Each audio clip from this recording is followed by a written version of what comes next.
All right, we did a video for like a follow-up video recap archery season, so we decided to do one for our rifle mule year season. This trip we took back kid. We had a great time, so we're just gonna jump into leaving town and just give you a recap of day by day. So what did we do to get out of town? We left. We left? Yep, we're going to keep it a little shorter this time. That hour and a half was pretty long, but... Brutal. Especially for me to watch. Yeah. We had to watch the first note is just how weird it was to not have to pack everything because we'd only been back for a week, like 6 or 7 days between archery season and when we left. So other than just like washing the clothes that we took, everything was really all ready to go. Yep. I literally just took out all the dirty clothes, washed them, and then put them right back in the suitcase, and then we were ready to go. Yep. So we left, and we had this like really weird, I feel like I'm forgetting something, because there wasn't like there's that checklist, the kind of, the mental checklist, but also everything was pretty much ready to go, so maybe we don't have to read it.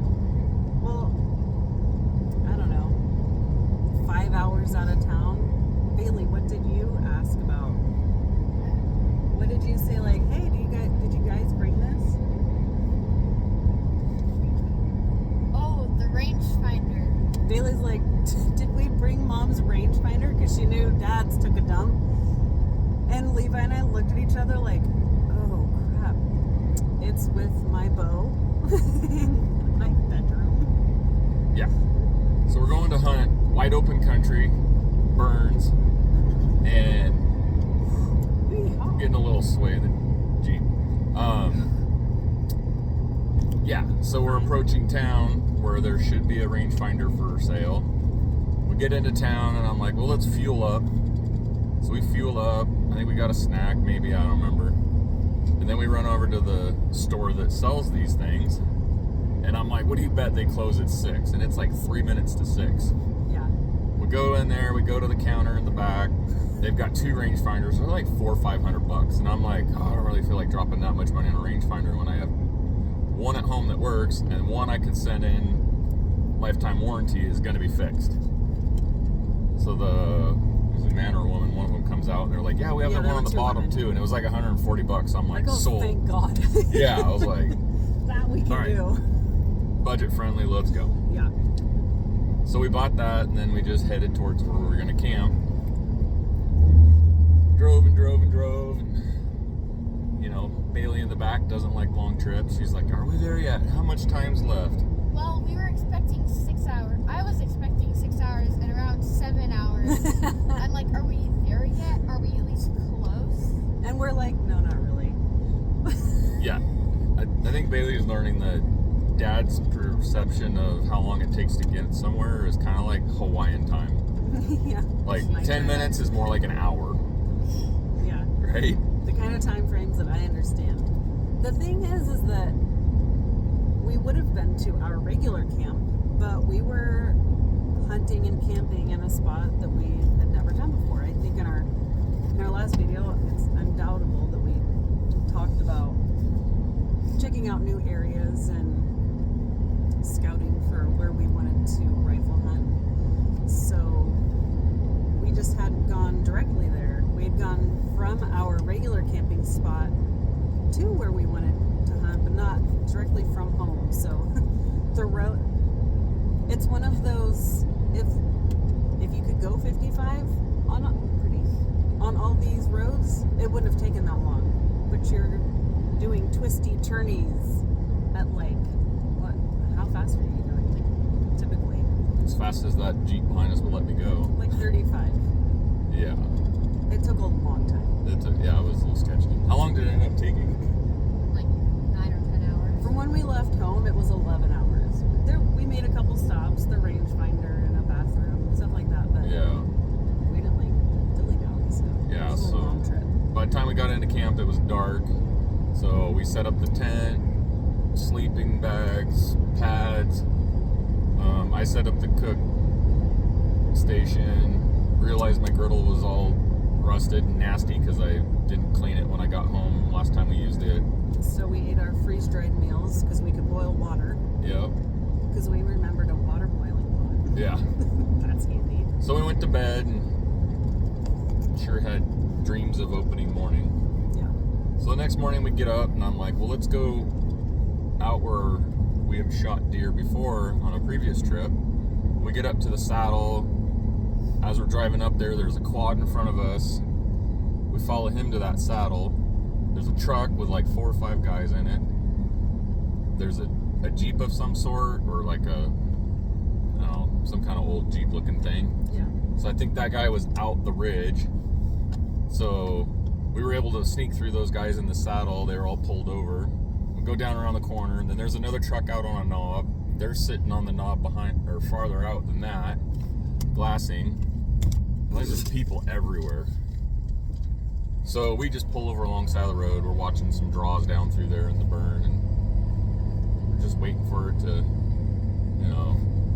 the morning to progress. And it's freezing cold, wind's blowing. We're all wearing gloves and searching for warmth. Yeah, we just hung around there for probably a good hour. Yeah, it's glassing. crazy. It's crazy what a week and a half can do. A week and a half. Because during Yeah. archery, it was not that warm of an archery season, I have to say. But it's still a drastic change between the temperatures of archery and then needing multiple layers of really thick clothing Yeah. for a rifle. Yeah, Just so 1 week. yeah, we hung out there a while, and then we piled in the Jeep and drove down the ridge and then over the spine of the ridge, and it cuts back to another drainage. We didn't glass there yet. We ended up driving out the roads, didn't we? Yeah. Yeah, so we drove out a bunch of roads there and just kind of would stop and glass here and there and try to get a feel for where people were or get away from all those people. Well, we felt like we had glassed a bit. Found some does, but didn't see antlers, so Yeah. it's like, what else are you gonna do? Yeah, so then we ended up working our way back, coming up to where all the people were. And it was the right time for them to be feeding. Yeah, so we pulled over on that one spot that we ended up using a lot. We're calling it the Deer Highway. Deer Highway, yeah, or like one glove knob area. Yeah. Yeah. Yeah. With all the does and eventually goats. Yeah, so we got out the tripods and the spotting scope, binoculars, started glassing this big, wide open drainage with like 5 or 6 draws off of it. What do we see there? Did we see anything that morning? That afternoon. Well, kind of afternoon. The afternoon we came back after driving those roads. Where we left Mom and you and I went around the top. Yeah. Did we see anything? Yeah, What did Yeah. we see? a little fork and horn. A little cute fork and horn. Yeah, so we glassed up a buck, a little cute fork and horn. So we're new to this. We learned a lot this week. He spotted Oh, Dad spotted it. Oh, did I spot it? He spotted it from boats. Yeah. Mom spotted it. Yeah. All right, so So kind of, why was I the one who stayed? because Bailey was mentor youth hunting and she's gonna hunt my tag. So we were trying. Our main goal was trying to get Bailey a deer. So we left Mom there, not knowing that. With the spotting scope. Yeah, with the spotting scope, not knowing that we had better options. Bailey and I get in the Jeep. We run around the top, get up in the saddle, work over to the face that the deer is on, start dropping down, side hilling, and once you get over to a spot, it can be kind of hard to figure out where the deer actually are, but we did a pretty good job because we got on the ridge just on the kind of the west side of the draw they were in, but I don't know if they moved or I had it backwards in my head. I thought they were going to be on the east slope of the draw, and they ended up being on the west slope of the draw, which is where we came in from. So by the time we figured out where the deer were, they were right below us.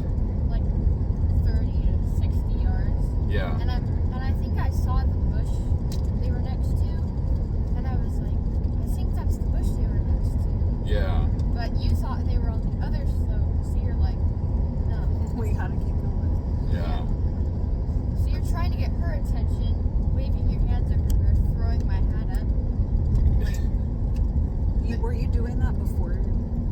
Yeah, because what made sense in my head was, okay, Laura's going to keep track of the deer, then she's going to see us, and she'll be able to give us hand signals on where they are in orientation of our position and where we need to move to be able to see the deer, not realizing that 400 or 500 yards away, it's hard to see somebody across there. Sure. You can't just see them with your naked eye. Yeah. Not only that, Laura had the spotting scope with the field of view is very small, which if she'd had a pair of binoculars alongside that, she'd be able to see us and then keep the deer in the spotting scope. Like I said, we learned a lot this week. And then they're like, you're like trying to get her attention, and then all of a sudden I just see them going down the slope. Yeah. So they get that like looking around, and you could tell they're starting to prance a little bit and get antsy, and I'm like, oh, Bailey, come on. So we run down to a down tree. It's got some roots coming out. I lay the gun across it. I'm like, right here. Well, the roots were kind of bouncy, not real solid. Bailey's trying to get on them. They're moving away, and they start heading out the bottom, and she just can't get a steady aim on them. They start getting in the bottom of the draw to hit that other ridge to come around, kind of heading east towards the sun. And I've always told Bailey, if you have an opportunity, take it, because if you're waiting for something perfect, you may never get an opportunity. And like, if there's an opportunity, you have a chance. So she takes a shot, and it's right over its back. Right to left is perfect, but it's about a foot over its back. Well, Bailey, what was going through your head when you took the shot?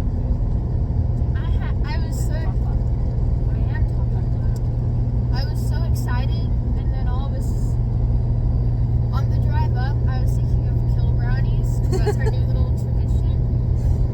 And then he starts getting a little frustrated because he can't get mom's attention because she can't see anything.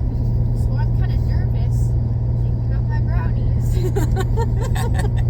and so then I'm like, but I have the adrenaline rushing, so I don't feel tired going down. And then he's like trying to get her attention, so he can't see them. And then they just pop out. I'm like, right there. And he's like, where? I'm like, down there. And he's like, oh. So then he starts going. I mean, getting the gun and setting it up on the wall. But I'm like, down. So I come back up and get around. And I can't find him at first. And then I see him. And he kind of, I think he stopped a little. But when I shot, he was barely walking. I feel like I would have hit him though. But the gun shoots a little high. Yeah, Yeah, apparently. I think we need to shoot it a little more at some distance. Yeah. She has a great shot, and when she says she's comfortable with the shot she took, I believe her. Yeah, I think 0 to maybe 75, 80 yards, it's probably shooting about dead on, but I think it's just a little bit high, which carrying out to your, I don't know. There's something. We'll have to figure it out at the range, but so anyway, those deer take off. We drop through the draw. I'm like, I don't know where they went. I'm still trying to get Laura's attention, because I'm like, did they run off and just make it to the next county, or are they just in the next draw? And Because if the deer get kind of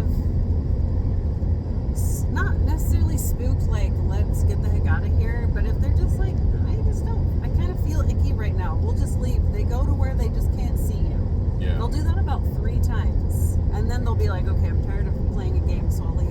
Unless they like really know their name. Yeah, but unless something super sketchy happens, they never actually leave the area. So there's always that chance. yeah. So basically, they took off, and I got the vibe from Laura across the canyon that game over. So I had the spotting scope, and I was like, they're relying on me to keep my eye on the buck, because if they shoot, I need to know where it goes. If it's injured and runs off, we need to keep track of it. And also, when they get over there, I need to be able to tell them where they're at. I only had the spotting scope, which its range of view is very small, even on its widest setting. So I was like, I have to keep track of these bucks. And then I would use my naked eye. She's on the mentored youth, so she's wearing an orange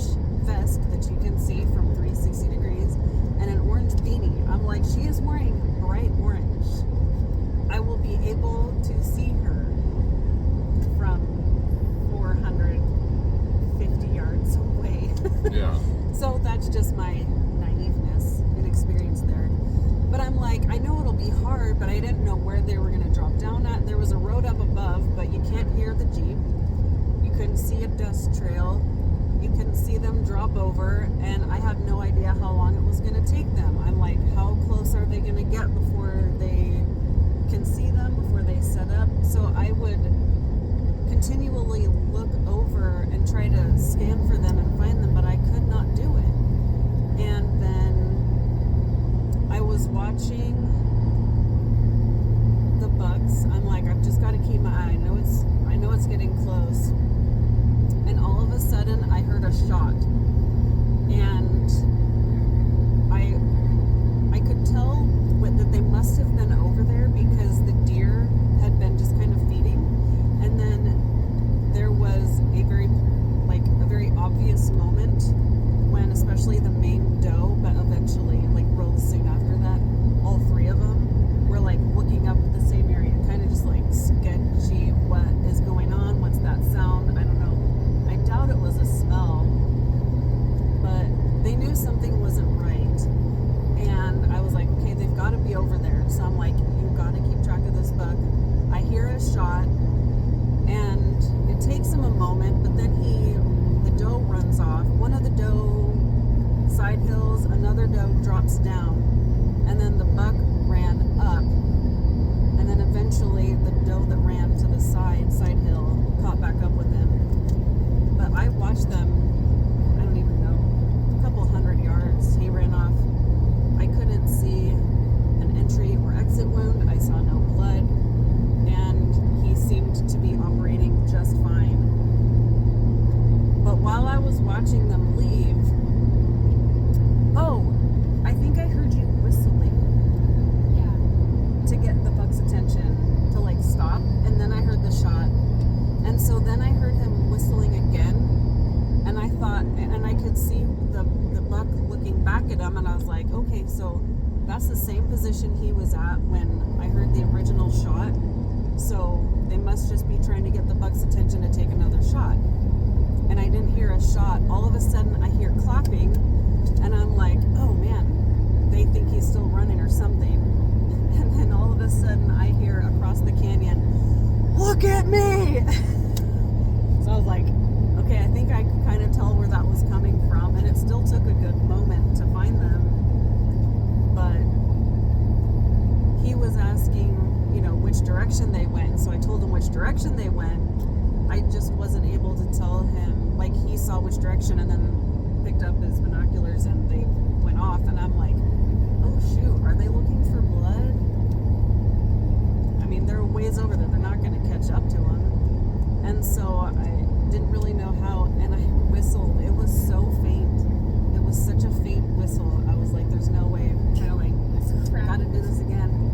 And he sets up, and he looks over, and he's like, he heard that. But I was like, I don't know how to tell him that the shot didn't hit anything. Yeah. So they're looking for something that isn't there. So I was just like, shot. No good. Hand signals, or learn sign language, or I don't know. I didn't want to go like radios. This, end your little hunt thing, because I didn't want you to think that was, oh, the buck's dead. So. Yeah. So he was like, crap. Yeah. And then I watched him hike out. Yeah, game over. So yeah, we hiked out, got the Jeep, went back down around, got with Laura, and they picked me up. We talked about different things, and man, we're new to this, we're rookies, we're making mistakes, but it's the whole screw it up, learn from it. So we pile in the Jeep, and we start heading back up towards the saddle where everybody was opening morning, and we're driving. All of a sudden I look up, and there's deer coming out of the next drainage, crossing the road. So put it in park, doors fly open, get the gun out, grab Bailey. Do you want to tell a story, or? Yeah, go ahead. I zoned out, so I have no clue what he said. But we get back to her to pick her up, and she's just like, who shot? And he goes, she did, and points at me, and she's like, good job. So he's like, because it's my first hunt, we're like, yay, took a shot at one. Such a cool experience. And so then we pack up, and we're like, okay, that didn't work. So there's the little hill, and we drive around it.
runs down the draw. That first shot was probably like 140, 150 yards.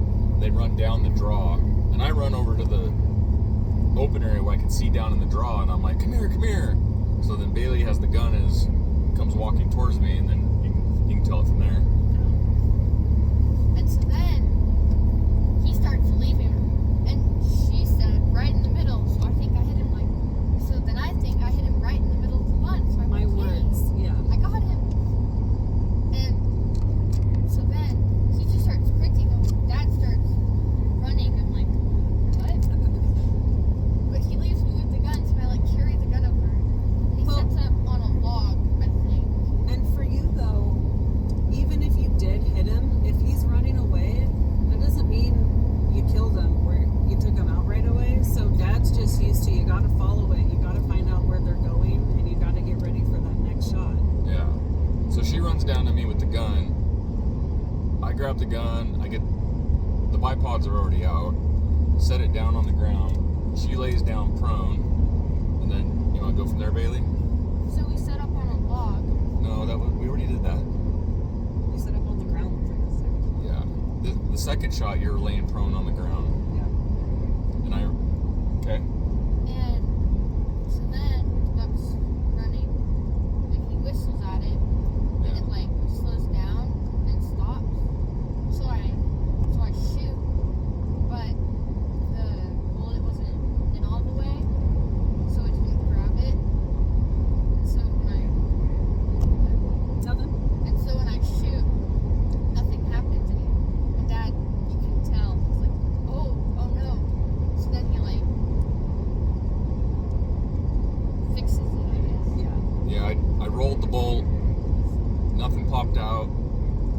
So Put it back in, and I didn't notice anything go into the chamber. And I'm like, what the heck's going on? So I roll the bolt back out, smack the magazine, and I heard it click. So for some reason, I didn't get it clicked in all the way. So it never was loaded. So then I put the bolt back in, and it grabbed a shell. So there were. That was on the first shot, where she was over the log and ended up shooting the middle or whatever it is they said. The second shot, where she was laying prone, he was down the draw, quartering just a little bit, looking back over his hind end back at us. Bailey takes the shot, and since it was hitting a little high, her right to left is perfect. Like, she's a great shot. And we got a video of all this, so this will end up on my YouTube. But she shoots, and that deer just dumped, and we all just go crazy. Bailey and I are hugging, rolling around, and she's just super excited. It was pretty sweet.